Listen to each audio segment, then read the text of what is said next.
tradition in music from Magic. With Lito and the Cleat Zone. And now, just in the nick of time, here's Jimmy Kimmel.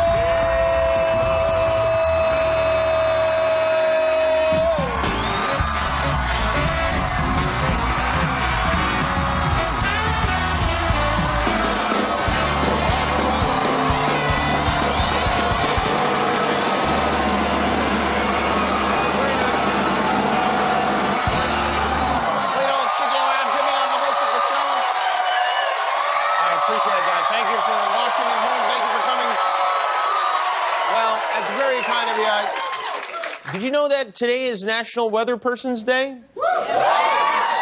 No, you didn't. Now, even weather persons don't know that it's National Weather Person's Day, but this is the day on which we pay tribute to the men and women who bravely stand out in the middle of the fiercest, most brutal winter storms, risking their lives for absolutely no reason whatsoever. And to honor National Weather Person's Day, everything I will say in the monologue tonight will be half wrong. Special day today. I want to wish birthday wishes to Sakari Momoy, who is also known as the world's oldest man. Sakari turned 112 years old today. He lives in Tokyo, Japan. There he is, having a hell of a time. He's born in 1903. This guy, he's seen the rise of the automobile, television, computers, Justin Bieber, you name it. He has seen it. And now he is the oldest man in the world, which, by the way, is not a great title to lose, because it's a loss that's tough to come back from, really. Hey, some very big news for coffee drinkers who also happen to be vegan or health conscious or whatever. Due to popular demand, starting February 17th, Starbucks is going to start carrying coconut milk. They're calling it Starbucks Single Origin Sumatra Coconut Milk, which, that makes sense. You know, if you want to stay competitive in the coffee business, you've got to consistently provide your customers with new ways to make their orders more annoying. It'll cost an extra 60 cents for coconut milk and for another $9 to let you go in the back room and pet the coconut cow. Which is fun. It's a good idea, though, you know. You have to enter the Starbucks. They give customers what they want. It just goes to show you, if enough women in Lululemon pants ask for something, they will get it. By the way, if you want some cookies with your coconut milk, good news, because it's Girl Scout cookie season right now. Girl Scout cookie season goes until March. They say the idea behind this is not just a fundraiser. It teaches young girls confidence. Like, yeah, I am confident that my parents will bring these cookies to work and sell them for me. Prices of cookies are up this year. Here in California, they go for $5 a box, which is up $1 from last year. They're saying it shouldn't make a difference sales-wise. So the Girl Scouts did research. They found that most customers don't know how much they paid last year. All they remember is that they were high and needed cookies. And, you know, I was thinking, there's something I was thinking about. I don't know how... What are the ethics of setting your daughter up to sell cookies outside a medical marijuana store? Is that cool? Oh. Hi, can I help you? Hi. Would you like to buy some Girl Scout cookies? Oh, well, you know, I'd love to, but I'm in the middle of the show right now. Please. You know, actually, I don't have any cash on me, and I don't... Oh. Yeah. So you don't have any money. You have a TV show and you don't have any money. Liar. I didn't say I don't have any money. I don't carry a wallet in my suit. Can we discuss this after I get it. Yeah. You're okay. a big shot. No. Hey, everyone, look at the big shot. He's too busy to buy cookies That's for not... Girl Scouts. Why are you bullying us? I am not bullying you. You are bullying us. He's a bullying us. I am not a bully. Fine, I'll take 10 boxes of Thin Mints, all right? Thanks. Have a nice day. Yeah. We'll be waiting outside for your money. And Okay, you better thanks. pay up, or I'll punch you right in that stupid face. Okay. Can somebody walk me to my car after this? You see, they're building confidence. This made me laugh. I guess this is another way to build confidence. It's from the Ink Masters Tattoo Show in Lubbock, Texas. This is a place where tattoo artists from all over the world gather to showcase their talent. And when they're not drawing all over each other, they have what they call a slap-off. Now, a slap-off is something that boys do when they're 13, and then they stop. But unless you're this guys, in which case the fun never ends.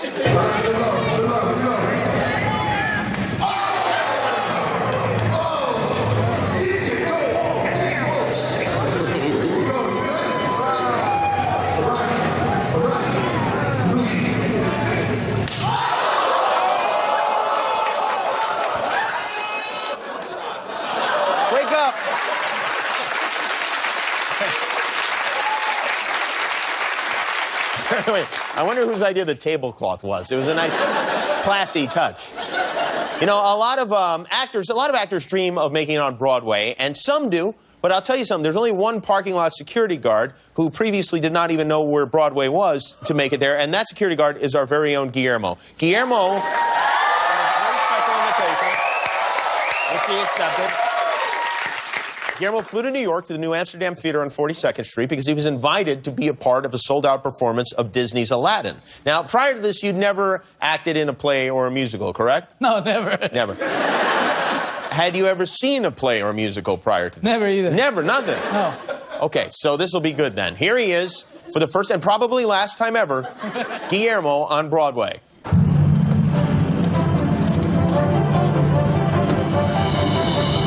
Broadway, here I come. I wish I would never talk to my mother-in-law again. This is amazing. Look at that, I got my own dressing room. Come in. How you doing, man? Good, and yourself? I am doing great. I met James the Genius. He's my mentor. He's very nice, very professional. Because it's a musical, I think we should do some lip trills. Let me show you something. What you're gonna do is like, you try that. Okay, one more time. Okay, great. That's your warm-up. Only got 1 day to learn everything. Just try and grab it. So easy for you because you don't have a belly. You go. Come on, you got it. Yeah, there you go. Yeah, you feel that? Something like that? Oh, you gotta be kidding me. There's no way I'm gonna be able to do that. Guillermo, this is Miss Courtney Reed. Hello. Hi. Nice to meet you. Nice meeting you. How are you? Oh, I'm very good, thank you. Jasmine is so pretty. Wow, you're very beautiful. Oh, thank you. I like your jazz pants. Oh, thank you. I'm in love with her, I think. Bumblebee, bumblebee, bumblebee, bumblebee. You try. Bumblebee, bumblebee, bumblebee, bumblebee. Right, left, right, and then like that. What are you doing after the show tonight? Oh, I've never been asked out during rehearsal. You wanna go for dinner? Oh, wow. You know what? I have to check my calendar. 5, 6, 7, 8.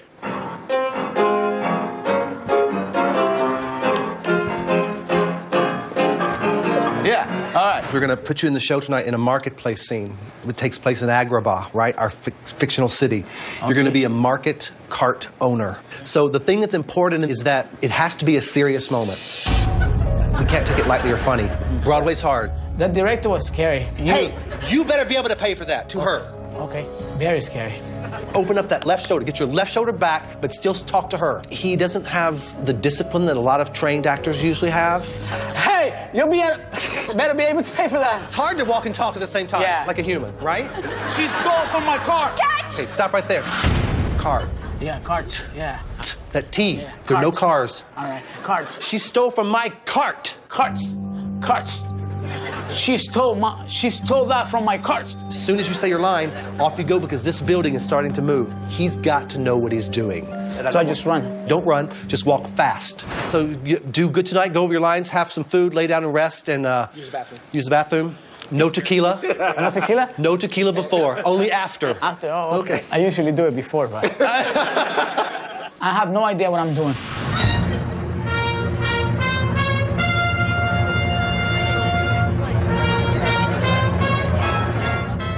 This.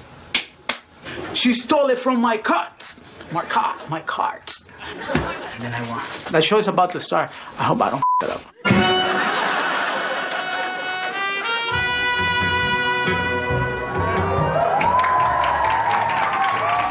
The stakes are even higher than he knows. If he doesn't do what he's been instructed and rehearsed to do, the show could come to a screeching halt. Don't leave me hanging. Here you go. Hey! You better be able to pay for that. Hey! Wait, my sister isn't well. She's a little crazy. She doesn't seem crazy. Why is that monkey talking to us? What monkey?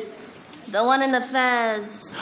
Oh, she's getting worse. I better get her to the doctor. Street rat! She stole from my cart. Catch!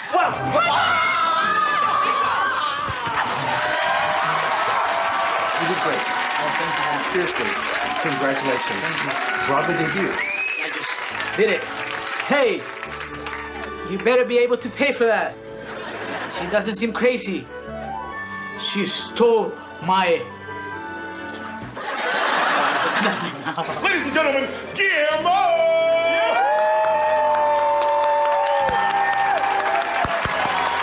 What did I learn today? I learned that Broadway is not easy. It's hard. You gotta practice a lot, and you gotta come like strong and just give it to the people. All the world is a stage, and now I'm gonna get drunk.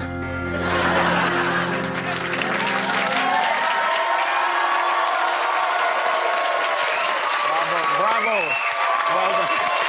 I throw roses at you, but I don't have them. All right. What was your line again? She stole it from my car. Oh, very good. One more thing, it's Thursday night, and that means it's time to bleep and blur the big TV moments of the week, whether they need it or not. It is This Week in Unnecessary Censorship. Just saw Matt Patricia, the defensive coordinator, you, and you broke into tears. Russell Wilson told us the halftime was so long, he took his uniform off, took a put a clean uniform on. Seahawks coach Pete Carroll is sitting in a dark room right now, sucking his. This is the stat graphic of the day. So sit back, take your coffee in your hand, and just take this in, ladies and gentlemen. We might be in the dead of winter, but Mother is alive and kicking. I really enjoyed Mila Kunis. I would like to Mila Kunis way more. Reese, until you get that in your hand, you're not sure that he's coming. Today is National a Mailman Day. Ironically, it's also National with a Friend Day, so... Weather may have played a part in a whole explosion that sent one man to the hospital. I think when my son starts girls, that's when the kiss on the lips stops for me. Tilly, it's getting late.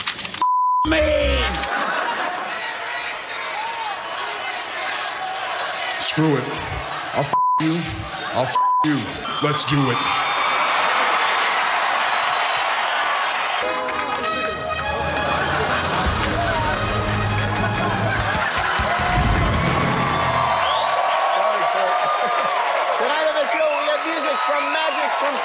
Scott Foley is here, and we'll be right back with Magic Johnson, so stick around.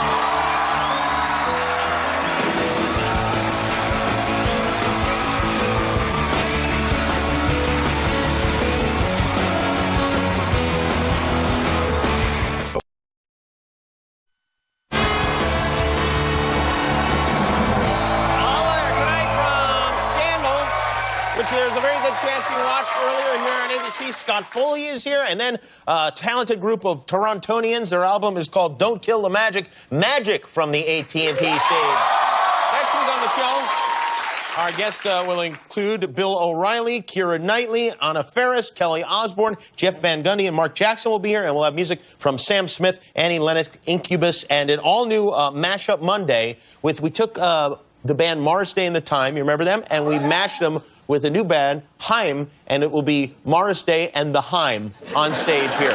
They'll play together, and it'll be good. Last week, actually on Monday, this Monday, we had Weezer and ZZ Top. We made them Wheezy Top, and that was great. So, also, I'd like to announce we're taking our show on the road again to Austin, Texas for the South by Southwest Festival. Oh, good. We were there last year. We had such an unbelievably great time. We thought we'd do it again. We'll be at the beautiful Long Center from March 16th to the 20th. If you'd like to come see us, the tickets are available right now. We're putting them on sale. They're free at KimmelInAustin.com. We'd love to see you there. So please go and get your tickets online if you have the internet. Our first guest tonight ruled the NBA when legends were born and shorts were actually short. He is a 5-time NBA champion, an Olympic gold medalist, and owner of the Los Angeles Dodgers, Sparks. I think he even owns the airport, LAX, too. Please welcome Irvin Magic Johnson.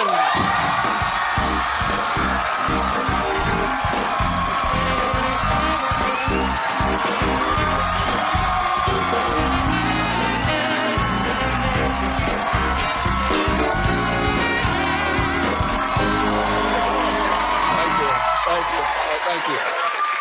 First, I got a problem. What's the problem? You didn't negotiate my check from Magic. They stole my name. That's right. That's right. They stole my name. They did steal your name. I agree. I think your Orlando Magic stole your name, and I think this band stole your name, I got my money from Orlando. I need it from Magic. Well, we'll just take it from them. As simple as that. I'm surprised you don't have a trademark on the name Magic. I'm surprised every time someone pulls a rabbit out of a hat, you don't get like $1 or something. I tried. You did. It didn't I'm a work. businessman. You know, I tried. I know, you really are. But they said, no way you can trademark Magic. Is that right? Yeah. Wow, that's a shame. That really is. You know, like the Seahawks were trying to trademark, like, Go For It or something like that. I forget something. Oh, Go Hawks. They were trying to trademark Go Hawks. Yeah, well. Even though there's an Atlanta Hawks. They should have ran the ball. Yeah, they should have. That's what you trademark. Trademark that. That would make a hell of a T-shirt. You're always thinking. You won your first NBA title as a rookie 35 years ago. It was in what might have been the greatest performance ever. What do you remember most about that Game 6, that final game of that series? Well, you know, I had to talk to coach into let me start at center. Because he said, no way you can play center. Because Kareem was injured. Yeah, because he was the MVP of the league. That's right. He dominated the league. It's Game 6. We go to Philly. I said, I can play center. I can.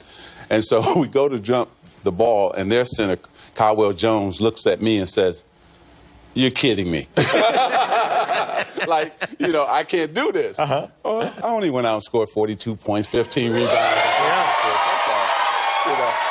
So I guess I could do it a little bit anyway.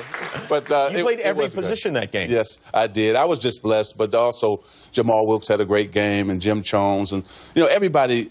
When you win a championship, everybody really has to play their best game, and even the role players have to play better. We saw that with New England. You know, everybody had to step up their game. Who would have thought the young man, a rookie, intercepts the ball at the game? And so it's amazing when the pressure is on, who loves to play up under that pressure and who will make plays up under that pressure. Do you love that pressure? Oh, I love it. I love it. See, I think if I was an athlete, I would hate that pressure. I crumble under pressure. Like if I ever, on the rare occasion I'll play golf, if somebody at the end says, "Okay, we're going to bet on this," the putt, I'll putt like 11 times. I will fall to pieces. But I can't believe that the way you handle the crowd, your monologue, and jokes are one thing. Feats of athleticism are an entirely different animal. Okay, you got me on that one. The Patriots, I think, had at their victory party they had Rick Ross and Pitbull, Flo Rida performing at that party.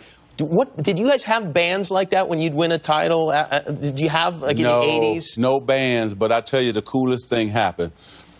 Our cool party was Jack Nicholson came out in the height of his career. Now, he was a superstar. Still is, yeah. Still is. Yeah. But he came out and partied with us at our party after we won the championship against the Celtics. And we were looking like, that's Jack Nicholson dancing beside us. We couldn't believe it. You know, it was just coolest thing to have him there partying. That's funny with because us. I would imagine Jack partying with you almost every night of that. You know what I mean? I mean, I would think that would be a regular occurrence. Well, he came to the games, Jimmy, but you know, it's one thing to come to the games and cheer for you. Yeah. And it's another thing to be sitting right there beside you at a party and him having drinks with you, and then all of a sudden we all on the dance floor. That was the coolest thing. I called everybody back home in Lansing, Michigan, and said I was partying with Jack Nicholson. And you said something that I thought was very interesting. The Lakers obviously are having a tough season. Yeah. And you said you hope they lose every game. You hope that you said if they're going to lose, they should really lose and to get a good draft position. I don't have to hope anymore. Yeah, I guess. Do you think they should? I mean, to the point where they should not play as hard as? No, not like that. They're not tanking by no stretch of. No, they're playing. They're playing hard. Yeah. They played well last night. Yeah, they did. Milwaukee, and should have won the game. But what I'm saying is that this team right now is not built to win. It's not. And so if you're going to be bad, be all the way bad. Yeah, so we can get a good draft pick. Yeah. Is there anyone you have your eye on? Well, Okafor for Duke is very good. Yeah. Kentucky has about 4 or 5 guys that's going to probably come out and going to make a team better. But whoever it is, it'll make the Lakers better because we need more talent. You care more about the Dodgers now, right? I mean, you are owner of the Dodgers. I care about both. You do? Okay. Yeah, because I love L.A. I want the Lakers to win the championship, just like I want the Dodgers to win the World Series. So hopefully we'll get there. How long have you owned the Dodgers now? What has it been? 2.5. 2.5 years. Yeah, we came in the middle of that year when we bought the team. Kobe Bryant told me an interesting thing. He said that the first time he ever sat down one-on-one with you and really talked to you was at a Dodgers game. Yes. Yes. And that was only a couple of years ago, which is, I found that unbelievable because I know you're his favorite player. You guys are both in the Lakers organization. Why did it take so long for you guys to do that? Because the mutual respect that we have for one another. Kobe is one of the greatest players, top 6 or 7, 5 guys that's ever played this game. This guy is unbelievable, right? So I respect him and I respect his time. And I think he respects my time as well. So we didn't want to bother each other. I cheer for him every night, and we all want to make sure he gets better so he can play next season. But at the Dodger game, he came and sat next to me, and we laughed like 2 little boys, 2 little kids. We had such a good time with each other. And you're right, it shouldn't have taken so long, but that's the way it goes. I guess the message I get is if you do take time to get together with somebody, have dinner with them, you don't have any respect for their time. Is that true? That's true. Now, I know you are you're a businessman. I think it seems to me like you love doing business as much as you love playing basketball, which is pretty rare. A lot of guys will do endorsements and whatever, and they're tacitly involved in this sort of thing. But you're really in the middle of it. You got a lot of different things going on. Yeah, I do. And you learn. You've told me before, like when you were involved in a restaurant, whatever, you learn to cook, you learn to make coffee. If you have Starbucks franchise, you learn to do all this stuff. When you bought the Dodgers, did you learn to play baseball? No. I had one day, I played basketball, I played football. So now my coach, back in Little League, usually the coach all 3 of them. So I'm going out for the baseball team, and it's my turn to bat. So the pitcher throws the ball, and it's coming at me, I'm thinking. So I back out the batter's box, and it curved in, strike 1. Same pitch came at me, strike 2. Same pitch, strike 3. And the manager said, "Come here. I don't think this game is for you." I said, "No, I am not going to stand in that batter's box with a fastball coming at me." Well, the reason I brought this up is I happen to have a wiffle ball bat. And I got some wiffle balls. And I was wondering if you might want to, maybe I'll throw a few to you and we'll see how you do. Okay. All right, we're going to take a break. Magic Johnson is here. We'll be right back.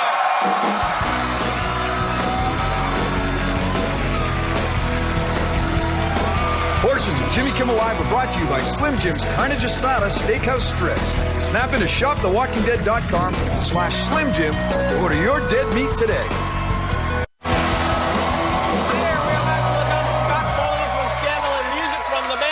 This is the Man Magic, yes, and yes. we were talking about your many business ventures. One of them, which sounds like a great idea to me, you're involved with Marvel, the comics, of course. You're doing some kind of a touring Marvel experience? Yes. So the Marvel experience is going to go around, and all your favorite characters and superheroes will be in this Marvel experience, and the kids and adults are going to get a great experience for about an hour or two, and just go around and you're going to see your favorite superheroes. These won't be the dirty superheroes we have out front.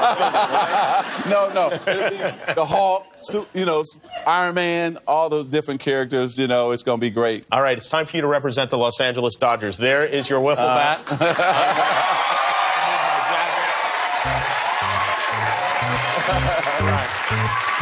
Oh, look at that. It's Dodger Stadium. All right. There we go. Thank you. All right. Oh, lefty. Wait a minute. Since when are you lefty? I bat left, I throw right. Oh, I didn't know this. Do you want to loosen that jacket? Because okay. We're not fooling around here. Okay.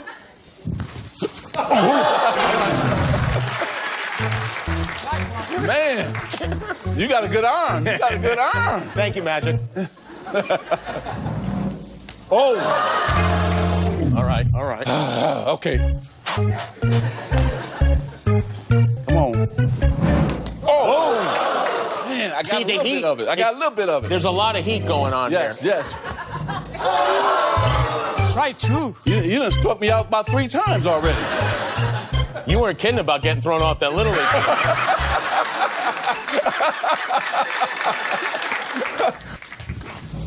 Oh, there we go. Well, there you go. You did it. Magic Johnson, everyone. The greatest achievement of my life. The Marvel Experience comes to Del Mar Fairgrounds starting on Saturday. Thank you, Magic.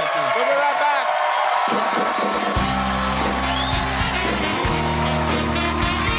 The Jimmy Kimmel Live concert series is presented by AT&T, mobilizing your world.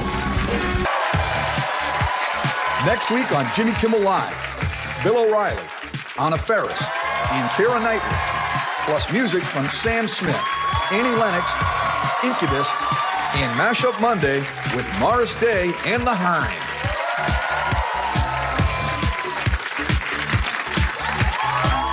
Portions of Jimmy Kimmel Live are brought to you by Slim Jim's Carne Asada Steakhouse Strips.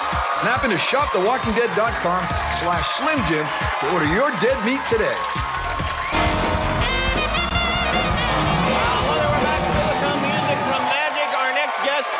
Plays former Pentagon intelligence operative Jake Ballard, a man who loves Olivia Pope as much as he hates wearing shirts. You can watch Scandal Thursdays at 9 here on ABC. Please welcome Scott Foley.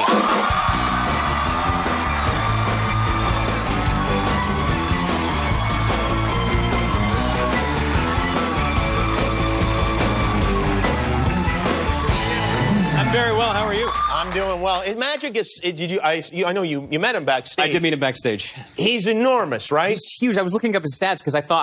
I'm 6'1" and I felt short. You feel like a child next to him. He shook my hand and it disappeared. Yeah. Had you met him before? I met him once before. About 3 or 4 years ago. There was someone had written a play called Magic Bird about the relationship between Magic Johnson and Larry Bird. Right. And my agent called me in to do a reading of the play, and I was to read Larry Bird. Oh, not Very Magic. Exciting. Not, believe it or not. But Magic was there. He was? Yeah, so I got to meet him. I took a picture with him, which I couldn't find. But, my agent had said, now don't worry, it's a very loose reading. No one's going to be doing accents and all this. And I get there, and everyone's doing, like Kevin McHale, like Boston accents. And I'm just terrified. Well, Larry Bird doesn't have an accent. No, though, Larry Bird doesn't have an accent. Yeah. But everyone else made me look like crap. Oh, they did? Yeah, but Magic was nice enough to take my picture. That's weird that you were sitting there auditioning for Magic Johnson for an acting role. I obviously didn't do very well because I didn't get the job. Oh, you didn't? Okay, well, it's okay. Right. I think it worked. It all worked out okay for you anyway. It worked out well. Congratulations. You had a baby since, baby boy since the last I did, yes. Thank you. Enjoying him? As much as a father can enjoy a 12-week-old child. Yeah. it's hard to make a connection with a kid like that. Do you find that? Yeah. Yeah, with an infant, I think it's tough. I don't have a boob. He doesn't care about me. Well, I don't have a boob that can feed him. Yeah, they don't do anything. They don't do anything. You realize how worthless they are once you have a child. My boobs? All men's, nipples. Yeah. You do. The nipples in particular is a puzzling thing. What is it for? Is it just to balance its symmetry? What is it? I don't get it. I think it's so that when you draw a smiley face across your stomach, it looks like you have eyes. I mean, I don't know. I'm not a biologist. I'm not either. There's got to be a reason for them. How many kids do you have? I have 3 right now. I have a 5-year-old daughter, a 2.5-year-old son, and a now 12-week-old son. Oh, wow. Which is terrible. I read, I was online the other day, and I read an article where it was a comedian talking, and he had 4 kids, and he said, imagine drowning and then someone throwing you a baby. Yeah. And I thought, well, I don't have 4, but I'm definitely drowning right now. Well, do you escape at work, or are you really... Yeah, I mean, look, the work is pretty demanding, both the homework and Scandal, but the great thing, my wife is going to kill me for saying this, they work me pretty hard over there, but I pretend that they work me harder so that I'll make up a call time. Like if I'm supposed to be in at 9, I'll show up at 7 and sleep. Oh, really? Oh, wow. Yeah, or if I get off at 2, I'll come home at 5. Maybe it was tough. It was a long day today. Yeah, well, hopefully your wife won't see the show tonight, or else the jig is up, as they say. I don't know how I'm going to get away with that. No, you're going to be in a lot of trouble. Now, you also, by the way, you did a very silly thing on the show. You misplaced Olivia Pope. You walked into the room and she was gone. I mean, you'd think if there's any one person on the show, one character in whose arms she'd be safe, it would be mine. Yeah, one would think so. Unfortunately, not so much. But you screwed up. I did. It's a tight-knit cast, I know. But is it getting less tight? Is the knit is it fraying at all over the years? I don't think so. I mean, I think we all... you still watch the show? Yeah, we all watch the show together. We all get along. I mean, if you think about an old poker term, you sit down at a table, and if in 15 minutes you can't tell who the sucker is, you're the sucker. So maybe I'm the one that they're all getting annoyed with at this point. Because they're great. Is that possible that you are the one that they're getting annoyed with? I guess it's possible. Oh, okay. I mean, look, I do a thing. What we do is it's not difficult, but there's a lot of pressure. There's a lot of money involved and time and people, they set up the shots. And in order sometimes to break the tension, I make a noise. Okay. That sort of lightens the moment just before we have to act. And what is the noise that you make? It's a flatulence noise. I had a feeling it was going to be that. Yeah. And but it's. What does it sound like when you do it? It sounds pretty good. It's well, yeah, all right. I can't believe I'm doing this on the show. You're really going for realism. You like that one? I would describe it as lilting. It can take different intonations. You can drop it. You can go down. You can be like. I like that. I know I have this sense of humor of a 5-year-old. As do I. Yeah, but it's. So you do this right before you're about to do something serious? Yeah, I mean, look, if it's a very heavy scene and someone's going to cry or something, I won't do it. But for the most part, yeah, when they say we're rolling, I let out a fart sound. Oh, every time? Pretty much. Wow. Yeah. Who hates it the most? I don't think. Oh man, maybe they all hate it and they talk to each other about it. They haven't said anything to me. They usually get it. In the beginning, they got a kick out of it. Now they just ignore it. Yeah, right. It's as if it's just a sound effect. It's like a nervous we're tick rolling. I do. Instead of action, you're going. They're like rolling, and I'm like. You By the way, you should be in the next Police Academy movie. I could be Hightower. Or yeah, the other guys. The sound effects I can't guy. do it. Yeah. I can't do that. No, it's just a fart noise. You're live tweeting. I know every time with it. But what happened with you and William Shatner? This was last week, right? This was last week. Yes. So Scandal returned last week, and we do this live tweet where we tweet with our fans, and a lot of shows have started doing it because we were one of the first shows to do it. Oh. And there is a show on called Backstrom, and you're welcome for the plug. And they decided that they were going to sort of tag me in some of their tweets to try to bite off of some of the Scandal tweeters, try to get some people tweeting about their show. Oh, are they on at the same time? I think they are on the same time. And I sort of dismissed them rudely on Twitter. And then William Shatner, who I don't follow, who doesn't follow me, maybe follows the other guy that was tweeting with me, like jumped into the mix and called us like some pretty bad names, like bitches and like bad names. And I thought like, I turned to my office like, babe, I'm getting into a Twitter fight with William Shatner. Why would he do that? Well, I was like, William, keep out of this. And he threw back some more bad names, and I thought, like, what's going on? So I was looking through pictures on Google, like, I got to find a bad picture and post it of William Shatner, and then I thought, like, impossible. Hold on, this is William Shatner. Yeah. Like, I got to let this one go. Like, he wins regardless. Why is he attacking you? Did you do any? It doesn't matter. It is now a source of pride for me. Like, the fact that William Shatner is attacking me is a fantastic thing. He knows who I am. So I think I tweeted back, like, haha, William, very funny. Hope you're watching Scandal. And then the next tweet was like, what's happening now? Is it a dream? So he was watching Scandal. Oh, I see. So I think I turned him from a hater into a Scandal fan. You think so? Either that, or is he having trouble distinguishing between your character on the show and you in real life? It was bizarre, man. The connections you make on Twitter are so strange. You should get in a support group with George Takei, because I think they have some problems also. Those go back years, though. Yeah. I don't know if I'm worthy of support. Pre-Twitter. Yeah, indeed. Well, it's very good to see you. Thanks, man. The show is great. It's called Scandal. It's on Thursday nights, 9 o'clock here at ABC. Scott Foley, everybody. We'll be right back with Magic.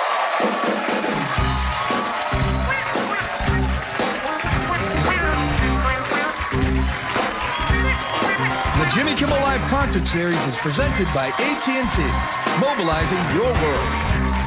The Jimmy Kimmel Live Concert Series is presented by AT&T, mobilizing your world. I want to thank Magic Johnson. I want to thank Scott Foley. Apologies to Matt Damon. We ran out of time for him. Nightline is next, but first, this is their album, Don't Kill the Magic. Here with the song No Way No, Magic.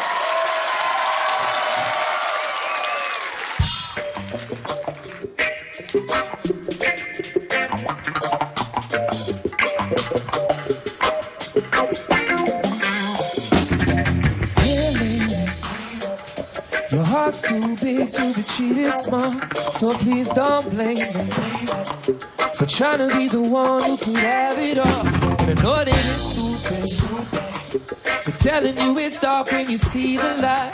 And I know you ain't foolish, just give me one chance, I can treat you right. So I say, will I ever be too far away when you feel alone? Say no way, no. Will I ever back down my son to protect our home? No way, no. Will I ever spend a day not telling you you're beautiful? Say no way, no. No way, no way, no. No way, no way. My sister told me that if love ever hits your eyes, I promise promise you'll miss her the second that she walks right out your side. So we should just do it. 'Cause I don't wanna risk her being right. Say let's not be foolish. Don't you know that family never lies? I promise that. Will I ever be too far away when you feel alone? Say no and no. Will I ever back down my soul to protect our home? No and no. Will I ever spend a day not telling you you're beautiful? Say no and no. No and no and no. No and no and no.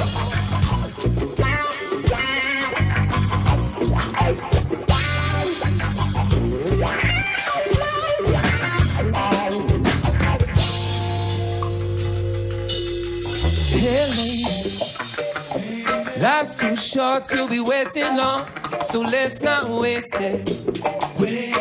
When we're born